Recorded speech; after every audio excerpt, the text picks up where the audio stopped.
Hey everyone, welcome to the 2014 North American Challenger Series, brought to you thanks in part to our friends at Coca-Cola.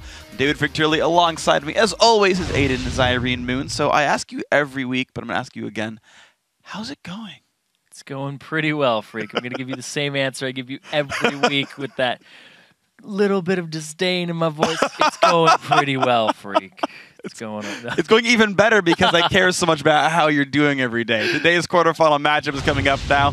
It's a best of 3 between 4th seed Team 8 and 5th seed Zenith Esports. Yeah, both these teams survived the 2 single-game elimination rounds to get here today, but Team 8 has had the edge based on their players. From top to bottom, the entire roster is stacked with exceptional players, and of those, jungler Porpoise Pops and AD Carry from Maple Street are sporting double-digit KDAs in their Summer 2 matchups so far. So a very strong team, and of course Team 8 has a lot of talent, but they're also a little unlucky when you look at the recent history. They took part in the Spring Challenger Series, but unfortunately they matched up against LMQ in the quarterfinals. Then in Summer 1, they were upset in the round of 20 by Necrophantasian. However, now that they've made it past these games in Summer 2, they should do a much better job here in the quarterfinals. They're definitely not Team 8 ball, because you never know how their games are going to work out, ever.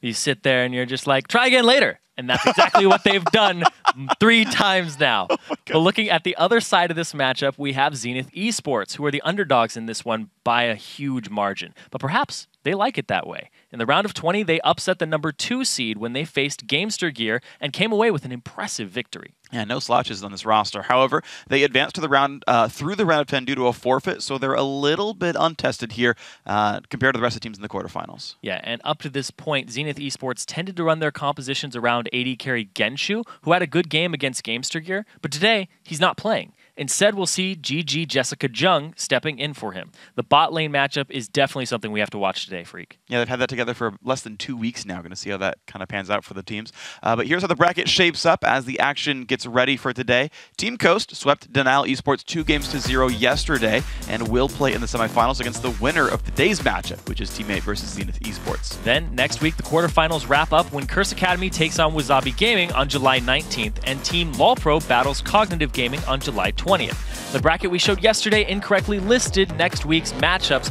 so we apologize for any confusion that may have caused, but all the players already knew. Yeah, they were getting that one. So you guys, we lied to you, but it's okay. We love you. We fixed it this time around.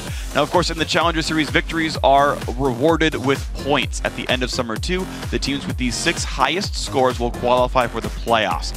Leading into the quarterfinals, Team Coast and Team LawPro had already clinched a spot, but after the loss by Denial Esports yesterday, Curse Academy and Wasabi Gaming have also both automatically qualified. And at the moment, Cognitive Gaming, Team 8, and Zenith Esports still control their own destiny and can make it to the playoffs as long as they continue to win their matchups. Meanwhile, Denial Esports could still get some extra help getting up there. And also, if those teams that we just listed lose, there's still a chance. Right, there's the tie for 6th they could maybe go for and get themselves back in. Just depends on how this all shapes up.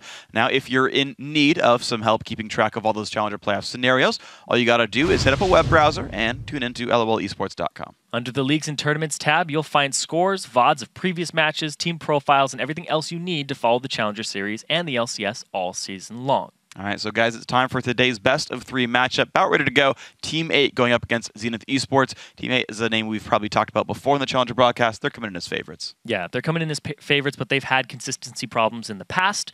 But with the addition of Porpoise Pops, they've been looking pretty good. Right now, he has a 21.5 KDA in Summer 2, 13, 2, and 20 over 2 games. Yeah, and he's the newest face on that team, and he's always been a guy who was like on teams but very sort of unsung. Did like VVV, he's done a whole bunch of other teams. Right, he's been on a lot of teams that unfortunately never went very far, but this is probably his best shot at making it to the big leagues there, and these guys do look very good. On the other side, though, Zenith Esports have their own new face. We talked about him a second ago, but GG Jessica Jung is going to fill in as AD Carry now for Genshu, a much higher rated player in solo queue. Genshu is actually sub 10 LP in Diamond 1, which is a pretty low mark generally for players in the Challenger Series.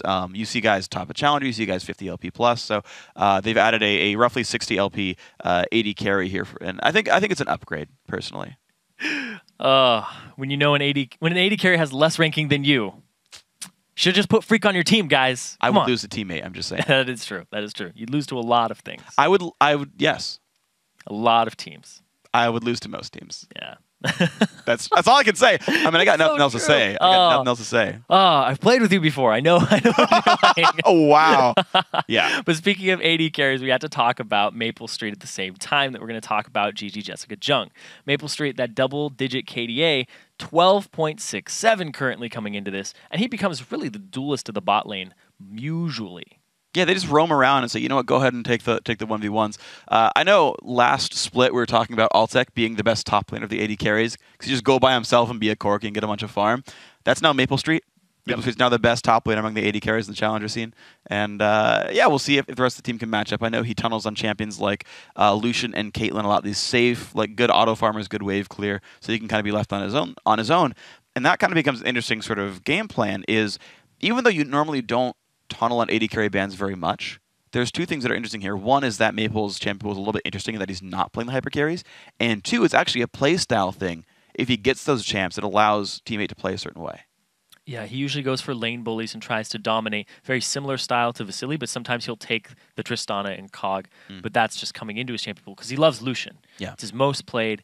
Every time we see him, he'll usually go for that or Caitlyn very quickly. But since we're talking about AD carries, Zenith Esports, we talked about how they kept making their comp around Genshu. Easy would take a Nivea. Their top laner, Acadian, would go ahead and take Trundle. And they would make a wall composition around a Kog'Maw. Right now, coming into this, when you ban against Team 8, it's usually against their top laner. Yeah. But right now, there's going to be some mismatch here in terms of power and where you're directing your bans. And I got to see what these guys go for. You talk about directing bans. I got to point out Acadian before too many bans come through. He is a top lane Tryndamere main, and he does pull bans for this champion. At least he did in the round of 20 and round of 10. So I do want to see if Kylie Trolls even respects that in the first place, or says, sure, I'll play Trynd, no big deal. The Yasuo ban, I actually like. Teammates been running a lot of Yasuo Gragas in their other challenger efforts and things outside of the Riot tournaments, so removing some of those might be smart. And they go ahead and they don't want to play Caston. They go ahead and ban that away. Yep. Means they aren't going to first pick their mid laner here unless Twisted Fate is left up for them. But here's the thing with Team 8. They will either first pick their top laner or they will wait until last to pick it. They never pick it in the middle. They'll pick it first if they're looking for a composition around it and it was left open, or they will pick it last if he's looking for a counter pick here, because California Trolls champion pool is very unorthodox, but it's actually becoming very hipster. Now he's like, oh, I really like Renekton now. I like Shyvana now, after people stopped playing them and started playing other things. Right. Well, speaking of playing other things, in the champion pool is changing around. Maple Street's Lucian does go away. I do actually like a lot that the AD carries are branching out finally. Instead of being like, we're always going to play Twitch and then Lucian and then whatever. It's like, well, some guys force Trist bans, some guys force Lucian bans, some guys force Kog'Maw bans. And we finally have them spreading out a little bit, which I'm glad we finally had that happen. Unless you're in Korea, and then everybody forces a Kog'Maw. Then everyone forces a Kog'Maw ban. But that's understandable. Lee Sin does go away from Wild Mimo here.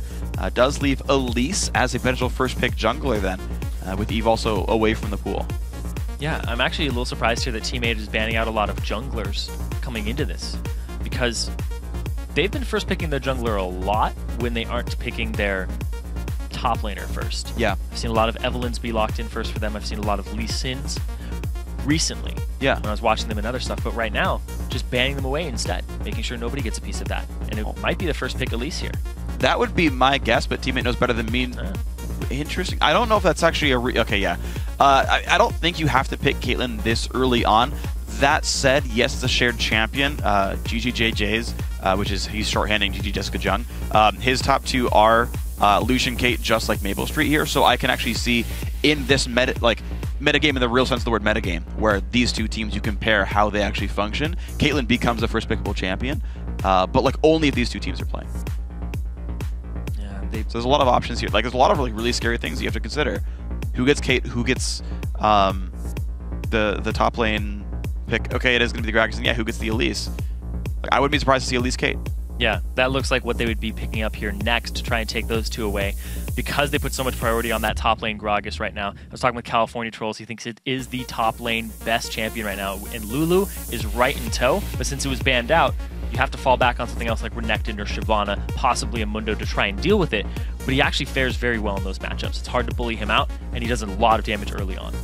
Okay, well, right now, Kylie Trolls is going to be set up to be that Gragas. I don't think he's really in the rest of the champion pools, but we've seen Gragas go mid lane in Europe. We've seen him go jungle over here in North America. We've actually seen him play support in Europe as well. So there's always the tiny chance that it's the flexible lane, but it's very likely he's top lane here. Zenith taking their time with their first set of picks, hovering Caitlyn the entire time. But you got to figure out if they actually want this one here. This is a very slow champ select. These guys are making sure they get exactly what they want. And a minute later, it is Caitlyn. Yeah, that makes perfect sense to me. Granted, they won't have a hyper carry here, so I want to see if Easy still picks up a Nivea, and if Acadian still picks up Trundle and they go for a wall composition. Don't know if they'll go for it because Caitlyn's damage isn't comparable in the same vein as Tristana or hyper carry like Kog'Maw. Right. I don't think you have to play a big peel comp. Caitlyn's safe enough as it stands. That said, Nivea has really good damage. Nivea's a fine champ to run. You've got teams like Alliance are happy to run her with kind of any composition, and it's wonderfully powerful. And if you're frogging, it's good. I do have to point out as well, we talked about it a second ago, but Acadian's Tryndamere is available. I feel like Trynd works okay against Gragas, but maybe the displacement's too much for the melee carry. Maplestreet grabs Corki here for himself. He grabs Corki because that's the next thing that he's able to fall back on. And we heard Vasily talking about how he was playing pretty toe-to-toe in that Corki Lucian matchup, but the TPs were a big thing for him. Yeah. I think Team 8 might go Nocturne Twisted Fate here at the very end. Ooh, that's all kinds of interesting. There's definitely a real chance they can do that and play like a whole bunch of pressure. The only thing that gives me pause there is just that the Zenith lineup is pretty safe so far. Yeah. Morgana is the typical counterpick to Braum.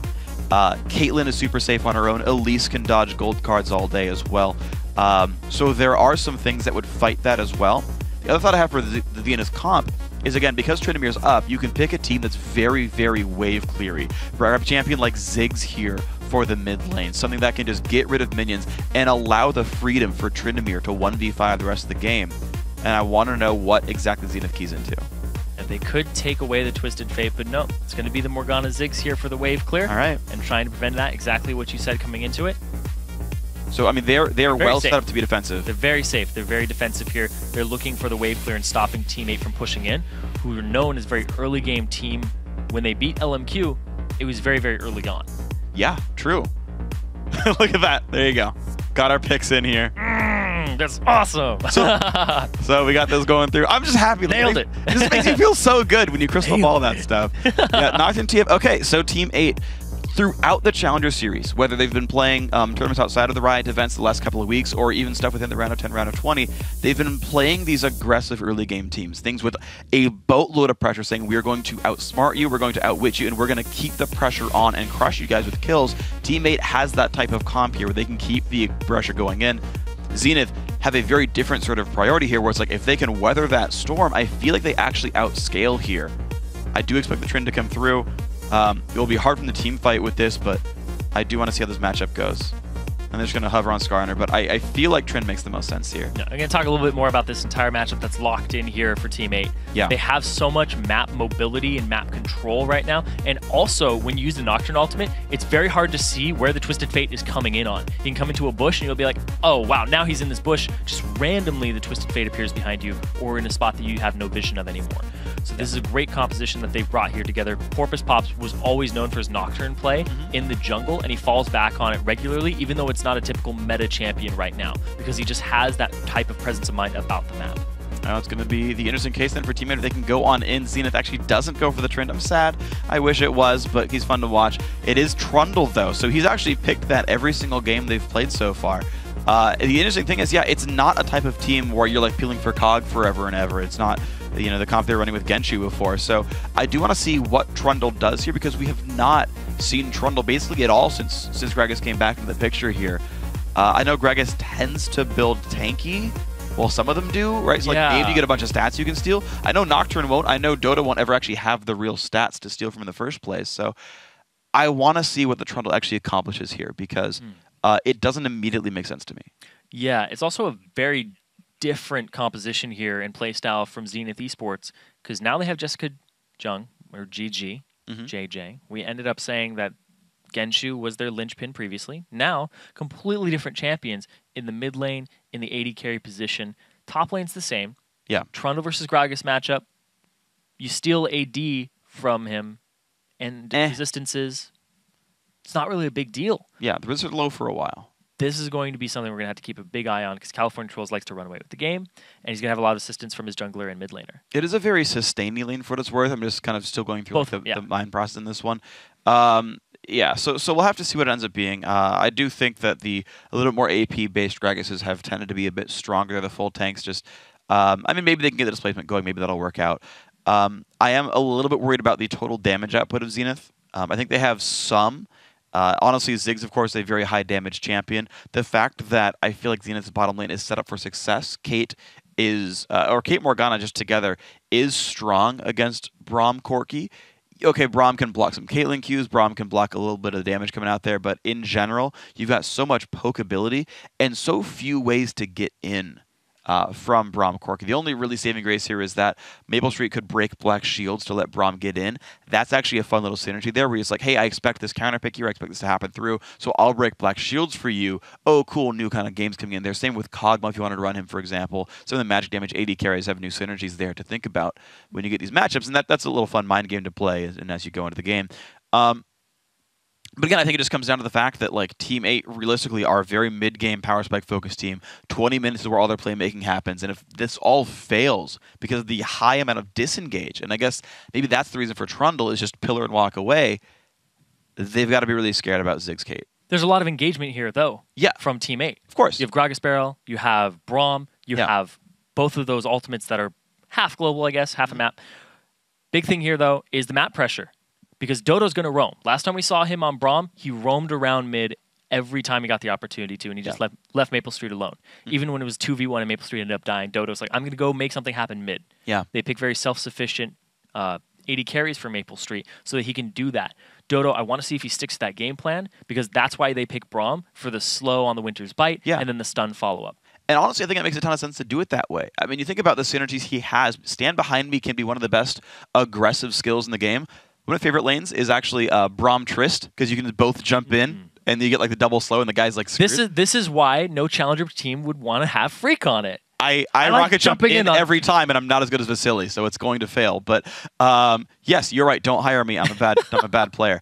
But the fact that you can jump in on TF, and one of the risks of TF, right? And it's the reason you have to like buy Zhonya second anytime you're on a team fight is I'm going to jump in and then be in the middle of your team. If you jump in and Braum gets to show up and shield for you, TF gets to put some damage output down. If Nocturne dives in and Braum gets to stand behind me on top of that, suddenly Braum's in range to contribute a lot of threat, and they're as you talk about Dodo 8 leaving the bot lane, going to roam towards mid, which I think is probably the ideal target there, leaving Maple Street alone on Corki, who is safe here, they get a lot of playmaking potential. There's a lot of ways to get in. You mentioned Gragas ultis, everything else like that. I agree. There's a ton of engage. The question just simply has to come back to, will it actually land?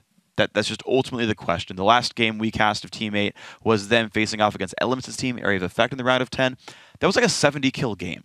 Like, they fought constantly, and honestly, AoE held some decent fights in there, and it's like, you assume your competition gets better as time goes on, right? You go further down the tournament.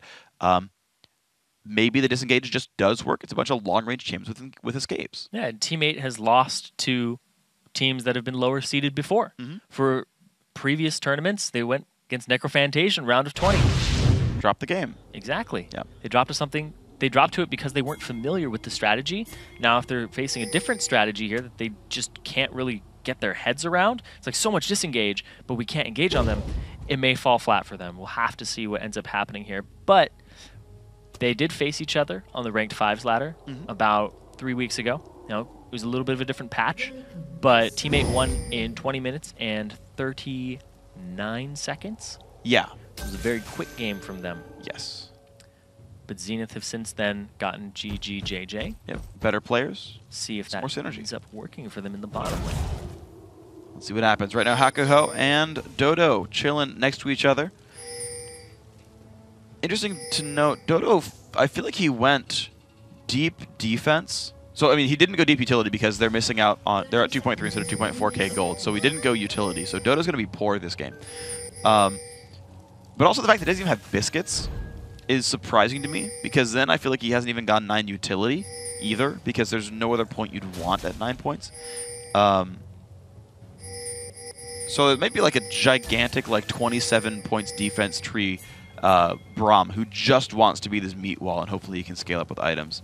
See if it pays out, but it's unusual. Zenith are being very defensive right now. They ended up sweeping a ward that was on the left side of their red, and then they ended up putting down their 3-minute ward that was in Wild Mimo's inventory. So that's why he has that 1 CS and that increased vision on that side of the map. But now, Dodo, Cali, and Maple all on the top side of the map, giving away information. Well, look at this. Team 8 looks like they're going to be looking to initiate a lane swap, but also get a 3-buff start. That defensive setup by Zenith does not punish Porpoise Pops for starting at a zone red, and is not going to stop this invade on the north side as well. Great level 1 by Team 8. And they had all the information there from Zenith. They knew what was happening, they knew what was going on. And this red buff, are they going to give it to Maple or are they going to give it to Cali? Well, in a 2-on-1 situation, I feel like you don't need it on the AD carry. He's got nothing to fight for. Calitrolls has the chance of jungling a bit faster, maybe, or finding these plays to make. This is a very smart play by Zenith. I mean, the thing is, you normally go for this buff anyway. Porpoise shouldn't have even gone for the race. The expectation is that Zenith comes down for him. Yeah. He's going to be very disappointed here for Wild Mimo because he won't get a red buff at all at this start. And meanwhile, California Trolls, he's doing the jungle. Very slowly, though. He's taking a bit of damage there. He's got a barrel again. He'll heal up. So the red buff does now allow him to jungle a little bit faster. Just that damage does add up over time. So I was talking with California Trolls, and his criteria for a good top laner, and this is one of the reasons that he's actually becoming more and more involved in the meta top laners, is because in 2-on-1s, which are apparently still existed because teammates forcing one right now, he needs somebody that jungles. That's why Vladimir, even though it's in the top of his champion pool, and so is Fizz, he won't play them because they can't jungle solo at the start of the game. When you see just what happens, he's level 2.5 basically. Porpoise Pops chilling out with the rest of the team. Dodo 8 has already made his way towards the mid lane as the AD carry Maple Street is just chilling out there. And Calitrolls is going to try to hold this 1v2. Now remember, in 4.11, there are 2 big changes to point out for this patch, because one is the range on experience on lane minions is higher. TP going top, Dodo roaming mid at the same time as the other support. So Hakuho's here as well. And they're just going to devolve this right away into 1v1s there with the top laners trying to catch whatever farm they can under turret against the AD carries. Potential 3-man mid, but it's actually going to be these guys going back and forth looking for 2v1s. Uh-oh, this is actually not going in on it. He has the red buff. This is actually pretty scary right now. Porpoise is on the other side of this, too. Yeah, this is not good for Caitlyn. Flash still on Cali. That Q actually came out late. She stopped herself. Nice flash body slam. She's dead.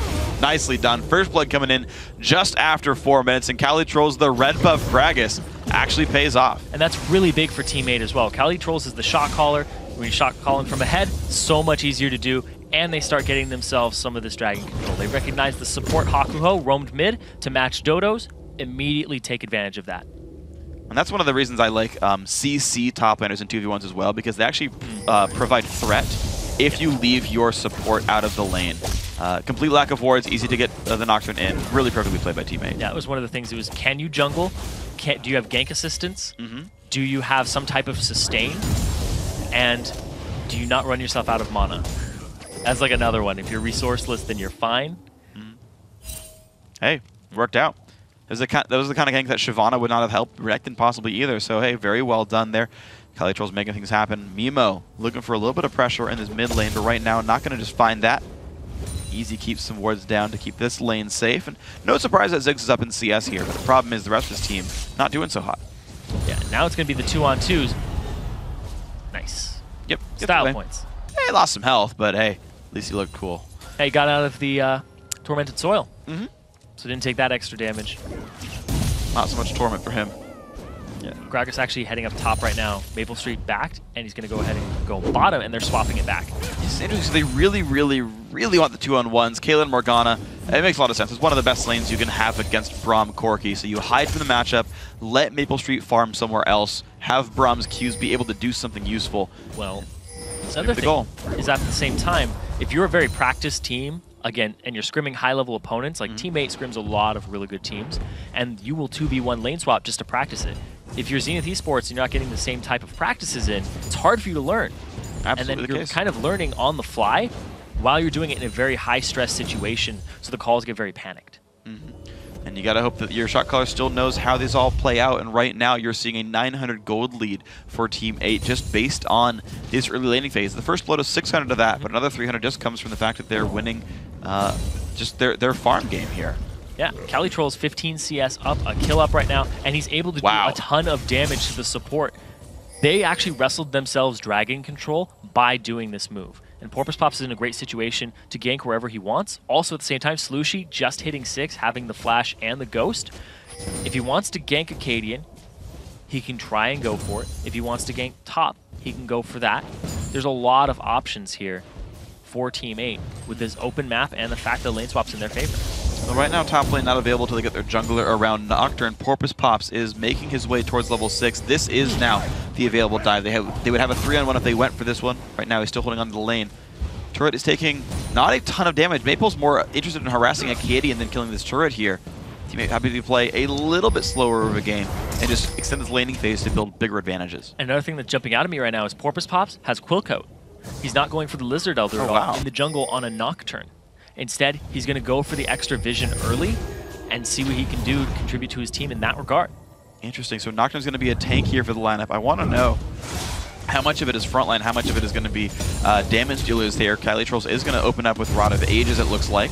Blue buff does get stolen away very nicely by Team 8, but they've got their Druid lane down there. That's pretty standard. Now they pick up towards Dragon. Calitrolls has his teleport, so even if they get the Dragon, he can TP up to that top lane and not really lose any CS. They're keeping GGJJ up in that top lane. No teleport on that Caitlyn. No way to get there. I've seen Altec run that once, and it didn't actually work out for the guys. That was back in the Challenger Series last split, but here we go. Team 8 happy to crush this Dragon down rather quickly. More gold coming in. Now a 2,000 gold lead by 8 minutes. Very nicely played by Team 8. I'm thinking about it more and more, and Porpoise Pops, he's just trying to get very tanky because it might mean that Calitrolls is going to go Rod of Ages and then just go more damage. Yeah, I mean, that's what I was trying to think about, of kind of piercing the champions together, because, and that's cool to look for. I do like AP Gragas. It's a bit weaker than it was back in the day, but that's fine. He was kind of overpowered, so I'm okay with that being less optimal. I do want to see how he transitions out of the laning phase, though. He's not really getting into these brawls. He'll just be surprised I'm in team fight, knock people around. They're trying to keep this river warded as much as possible so that Slushy doesn't roam. Because right now, it looks like he wants to roam and get this blue and then possibly make a gank afterwards. Haven't seen his first Destiny yet. It's true. I know whenever I play TF, I always like hope that I can get my first blue before I ult the first time. The 10% CDR is actually a pretty significant chunk off that cooldown. You always like feel bad when you like ult out and you're like, well, now I have blue. I won't even be up for the next ult either.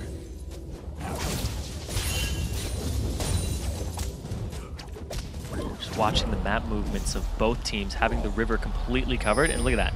As soon as that ward gets cleared out, Calitrolls is there to answer and clear it up. And now Hakuho will probably, put another one in there. Great. They're trying to keep these warded so that TF can't roam. And then when he does, they'll see it coming.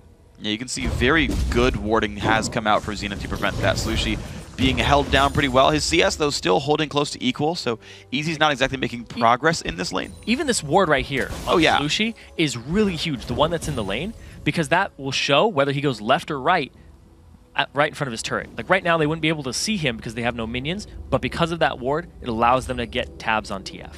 And so because of that, Acadian is actually safe to stand under his turret down at the tier 1 of the bottom lane. So all kinds of good things for Zenith. The problem is they just haven't been able to make any aggressive moves themselves, while Team 8 has taken both blue buffs this time around, the 7-minute blue buffs. They had a 3-buff start at level 1 as well. So, and of course the Dragon's down on top of that one. So every single place I look, Team 8 are outplaying this. Yeah, Acadian down in CS, down in levels right now over California Trolls, who's doing really well and actually thriving. He's a top laner who got lane swapped on, 84 CS at 10 minutes, 20 seconds. That's pretty good. That's ridiculous. Usually you'll see somebody around where Acadian is. Yeah, he's got Slushy's minion score, and he's never been put in a 2v1. Yes. That's some impressive stuff. Well played by this man right here. Gragas now going into the enemy jungle just a little bit. Didn't get too much ward coverage for anything, but certainly walked by a bunch of the enemies. So they just got the bottom turret. Now what's most likely going to happen is they will group mid, try to take that turret. California Trolls will split push top or join depending on the situation and his teleport status. They'll take mid, then try to go for Dragon. This is like the next 5 minutes or 3 minutes set up for Team 8. We'll see if they can make that one happen then. They might group 4 mid and just put Maple bottom like they usually do. Oh, right, yeah. the original split pusher of Team 8. They're AD carry. Why the heck not? Right now, actually looks like Recall is going to come in first. It's been a while since Maple's shopped, so he's got most of Triforce to put into his inventory right here. I think Fade Sheen would come through. Slushy looking top. Acadian hasn't. He just ultied now. Ooh, flash wave, flash gold card. Good damage comes through. Now Acadian trying to run away. One more attack. Here comes the Ziggs bomb plus the damage from Elise. Mimo actually solos him out nicely. Counterattacked here by Zenith, but there comes Nocturne. Gets to Easy. Easy just hops the wall safely. Good gank there from Wild Mimo, helping Acadian out. Acadian trying to back into the turret, and he does. Has his teleport available, so he could get back to this, but it's a tower that might go down before it actually completes. Looks like Slushie will be able to get this one pretty safely, and I actually question, man, what's Trundle going to do? Turns out Trundle's going to 1v1 this Gragas. Acadian won that fight straight up. It's like, man, he's down 40 minions. Man, he got so ripped apart at level 1. P.S. He just won the 1v1. Yeah. Incredible dueling potential in Trundle with his ultimate and just all of his abilities synergizing together with the heal. Doesn't even have Blade of the Ruined King completed. He's that with Cutlass. Yeah, it's going to be very, very scary. All right, well, Cali Trolls, he now has that death there. 92 minions on him. He's still farming best he can, but I do want to see how this pans out. Zenith Esports now, they are clearing away the wards. They want control over Dragon. It's in a minute 30. They have the rough timer on that. They have a lot of wards around this area too, but they're getting swept out now by Teammate. They have a lot of wards that are defensive in their own jungle too.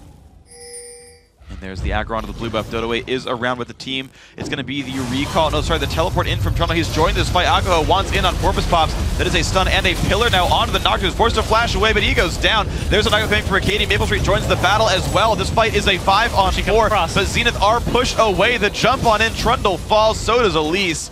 And Team 8 find the battle back anyway. Just the AoE abilities and ultimates available there. Hakuho using his on only one person and not even getting that person down. Porpoise Pops ends up having to flash and gets dropped, but now they are able to get themselves the blue and some more control, and it looks like the mid lane is what's in their sights. And with a 4,000 gold lead as well, the team not completely ready to defend this. Easy is there, and he is Ziggs. He's got some wave clear.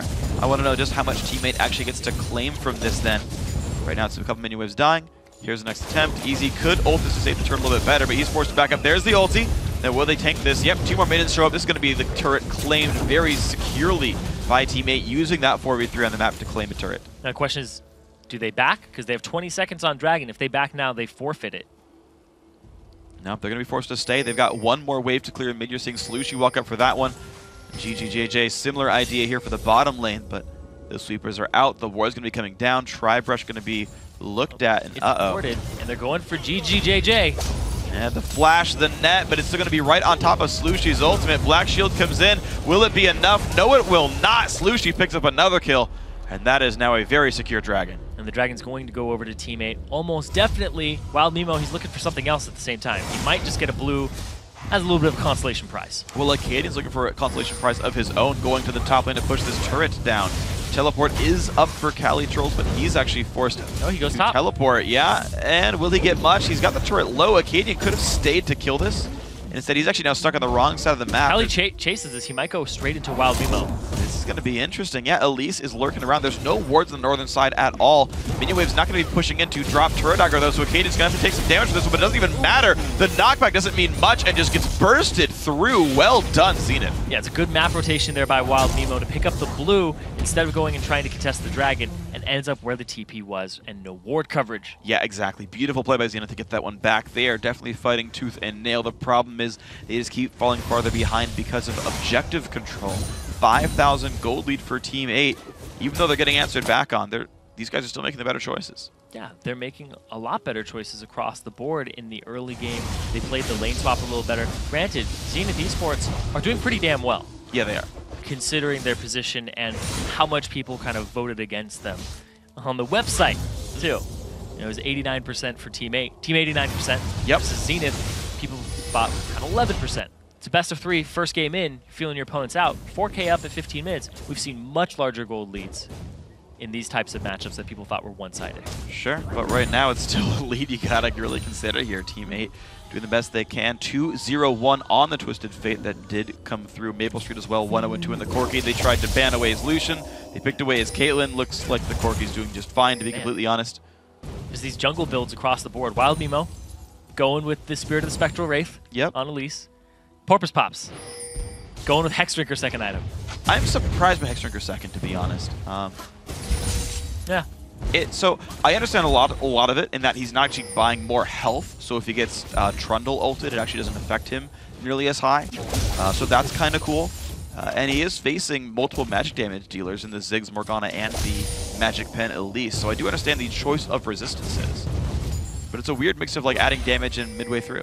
He's using the ward from the Golem very effectively, and Slushy using his ultimate effectively as well. Acadian puts a pillar down, but Ultimate doesn't from block Cali. anything to jump over the wall. There's the Ziggs ulti. The knockback into Acadian is beautiful, and the burst comes through. Slushy 8 now on a killing spree.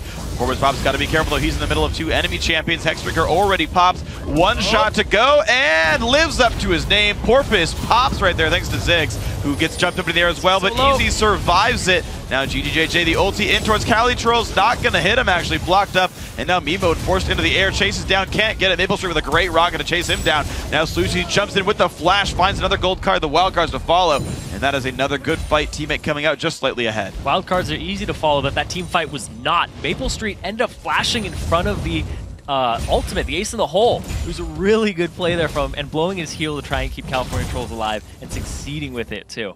They end up getting wave clears, extra damage, and extra kills for themselves, making it a 6.5k gold lead. And it's just a number that keeps on growing with these guys. We watched that fight again, though. It was freaking awesome. So he goes very aggressive, but he doesn't have the backup and gets surrounded with the flash cocoon. Gets dropped here, uses his Duskbringer offensively instead of defensively, still gets popped up. Cali comes in.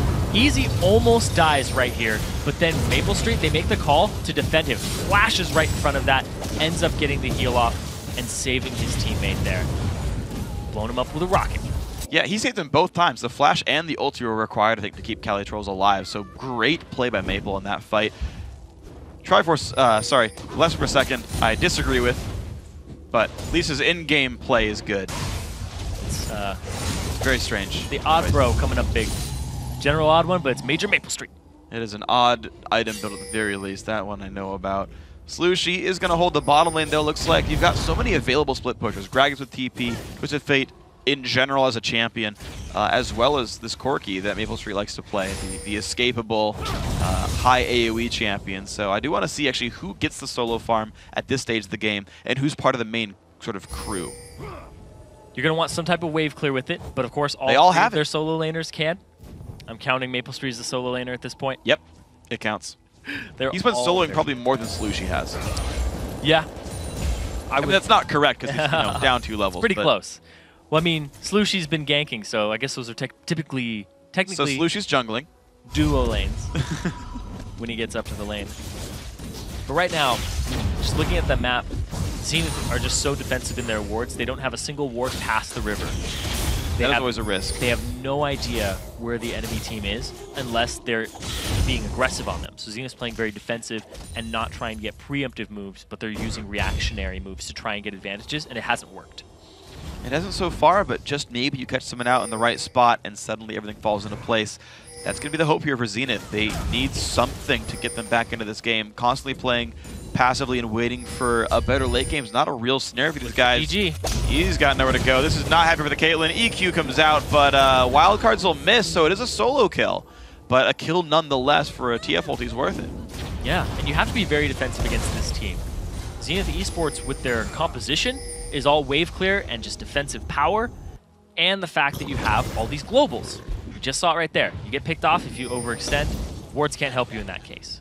What's weird about Teammate is they don't have to play super like crazy push speed, because if you actually do fight out in a lane like we just saw the Caitlyn there, it allows you to get these TF ultis in, these ganks, if you can actually kind of pull the lanes down and look for these isolated matchups. But with her down, with the ulti down as well, it's time to push in. But the more sort of blank space they create on the map, the more chances there are for Slushy to pick somebody off. Getting themselves a turret in the bottom lane. It's a duo lane split push.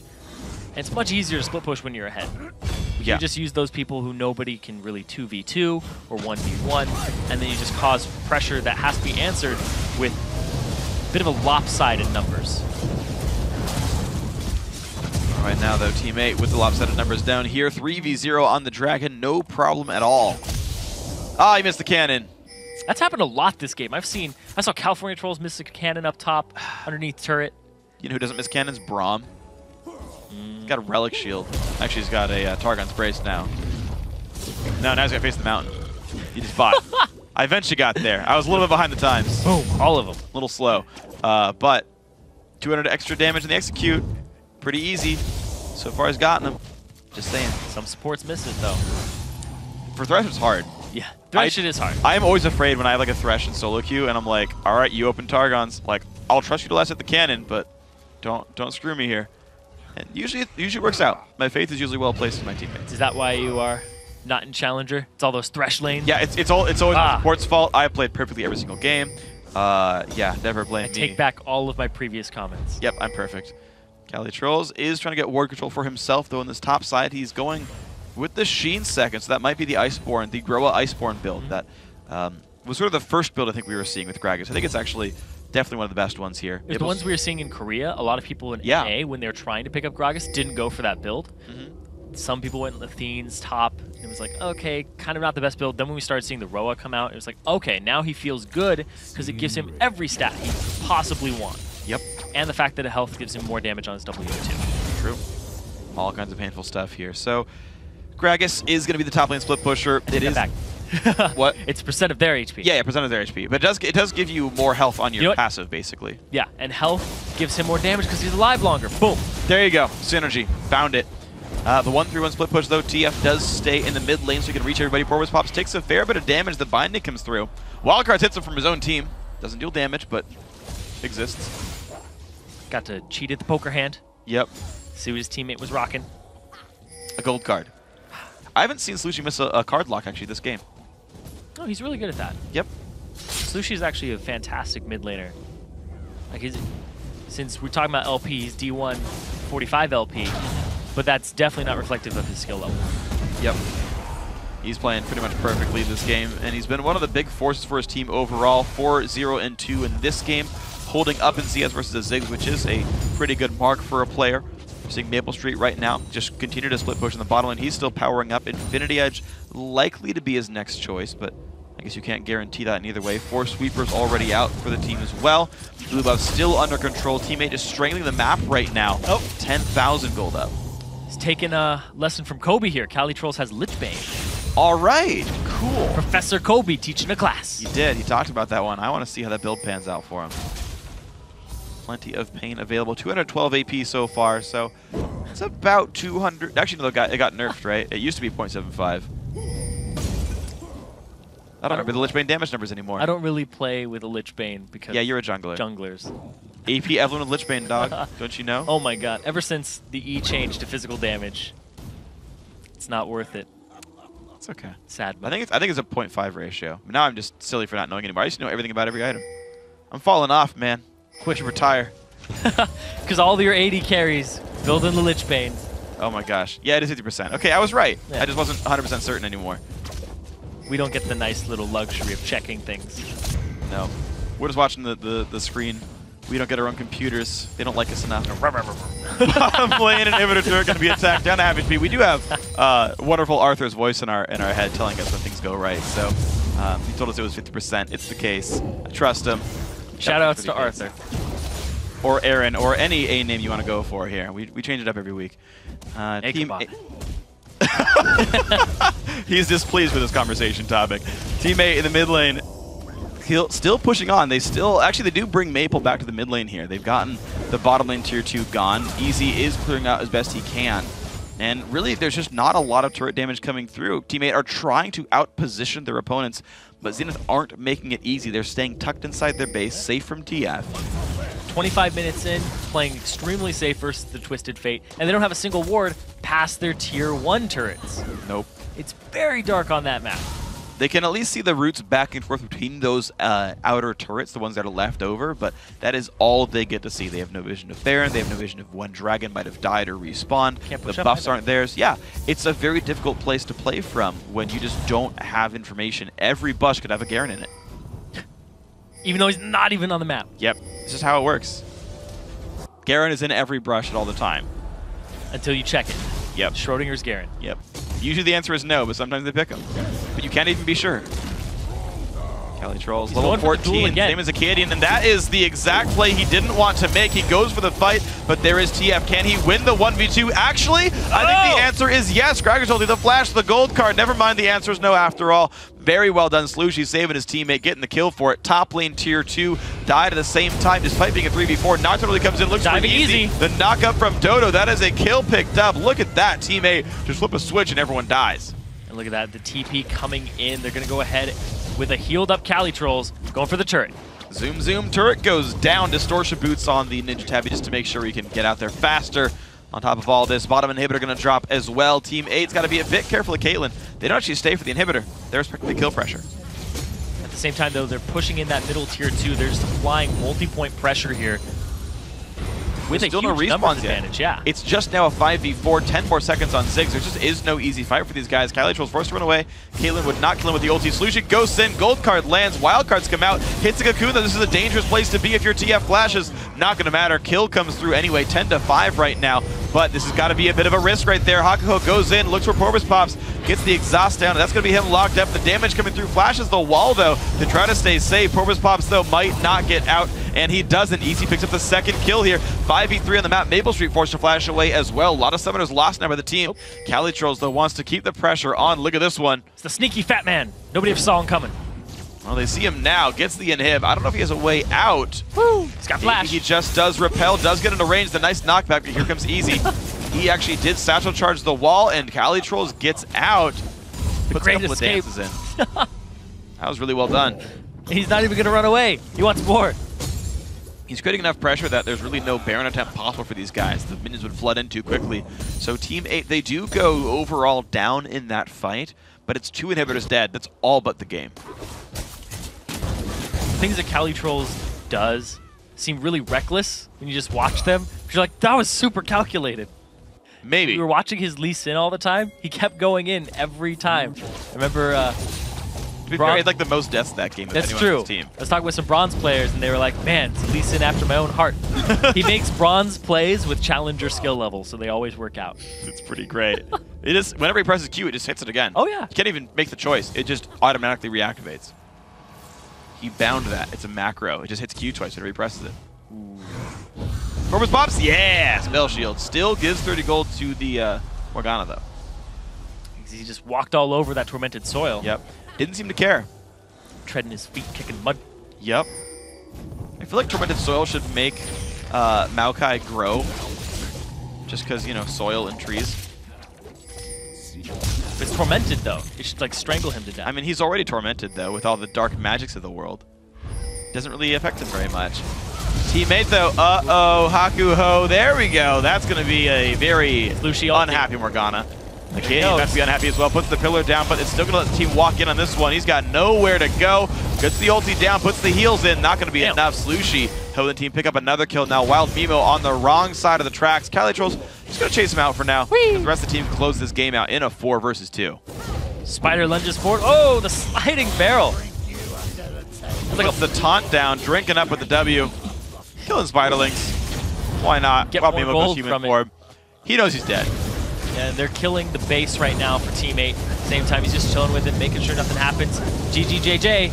Nearly onto the fountain turret, so got to be careful on this one. Dodo keeping the team safe with the gigantic shield, and there we go. Nexus turrets going down under 30 minutes. The game length overall, 13-6. Aggressive the whole time, and Team 8 going to bring down game 1.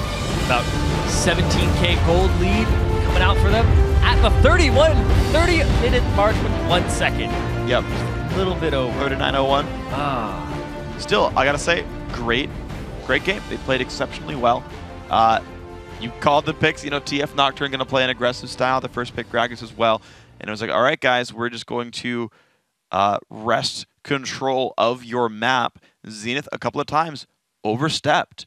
You had GGJJ by himself at the blue buff one time. You had Trundle looking for the 1v1 against Gragas, knowing full well TF could show up at any point. And those kills just slowly but surely did come through. Teammate started to control the game. Yeah, teammate, they aren't taking any risks this series. They're a team that's fallen into too many patterns, and I talked about it last time we saw them. Their biggest weakness has been champion select in the past. I've seen California Trolls pick a Diana in the top lane before and then immediately lose that game because of it. Then he's like, why did I even do that?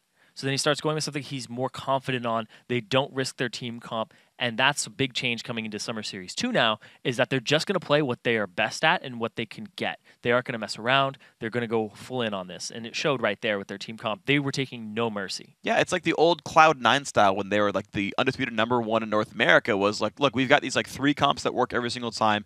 Until you guys figure out how to beat it, we'll just run it on repeat. If the champion's there, we'll pick it. no other second thoughts about it. Just like, okay, we're gonna do our research for bans, but just this every single game. Ash down Syra, the line. Ash Syra. Ash Syra. Yeah. I mean, it was good. And right here, it's hey, TF Nocturne. They play the map so well. That stranglehold is hard to play around, as you saw right there. I mean, Zenith have some really smart players. Yes. Some great individually skilled players. A lot of good talent on that team. Problem is, they didn't play perfect the entire game. It's hard to. Teammate capitalized. Yeah, Easy went 2-1-0 on Ziggs. He wasn't feeding. He wasn't giving anything up. Nope. They were warding the mid lane as much as they could. It's just those split seconds where Slushy roams or a gank happens, and then they end up on top, or the team fight blows up and teammate comes out on top. It's really hard to get back from that. 292 CS on Easy, highest in the game. Yeah. He did really well for himself as a farming mid laner and in terms of stats. But in terms of map presence, it just wasn't all there. Yeah, he wasn't able to really leave his lane. I never saw him like roam around and make these kinds of plays. And that is something that, to be honest, on paper, that's the one matchup those guys, I feel like they should win and need to win, is unlock that mid laner to go make plays. I do want to see even more from Easy and see him get something to happen, because I felt like everything else just went very obviously Team 8's way. So I think that's one place he needs to outplay. We'll see if they can do it in Game 2. Our team is pinging us to go back for a commercial break, but when we return, it's time for Game 2 between Zenith Esports and Team 8, so don't go anywhere.